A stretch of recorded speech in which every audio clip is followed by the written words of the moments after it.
One day I was sitting in my room and my friend Kennedy called me. She's a crazy, vibrant girl, and what she said to me was pretty surprising. She said, "John, what's your full name and bank account information?"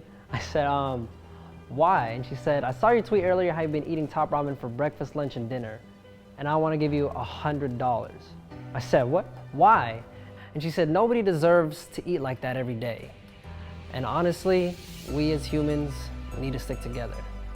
Wow, and those words stuck with me right here for like a week, because what happened a week later, I was eating junk food again. But I did manage to keep up tweeting about how inspired I was because of what Kennedy had done. And we all do this. We have relationship goals, vacation goals, body fitness goals, but we don't really take the steps in order to achieve them. See, dreams are great, but without action, it's a waste. And I didn't realize how bad this was until just a few weeks ago when I was hanging out with my girlfriend and the power went out.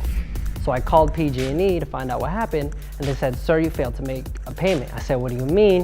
And they said, "Last month you failed to make a payment. Unless you give us $800, we can't turn your power back on. We can't turn your power back on." I said, "Well, I don't have $800. Anything I can do?" And they said, "Sir, I'm sorry.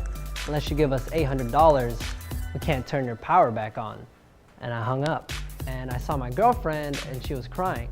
She yelled, "No, I do not work 6 days a week just to have my power turned off. I work hard every day, tired every day. The least I deserve is to have my power turned on." And then I cried. Not just because of what she said, because I realized in that moment that the first thing I wanted to do was talk about it. Instead of immediately developing a plan to get $800, all I wanted to do was tweet about it. And why? Why is it that we do this? That when we're sad, we'll tweet a song lyric. When we're angry, we'll talk about how fake everybody is. When there's a racist man who could potentially become our president, instead of voting, we make jokes about it.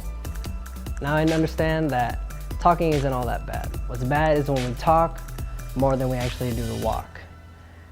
And it's because there's a saying that knowledge is power, but that's wrong.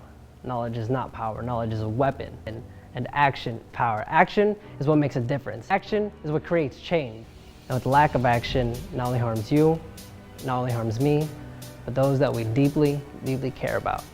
So be careful with how much you talk versus how much you actually do. Don't be somebody whose words speak louder than their actions.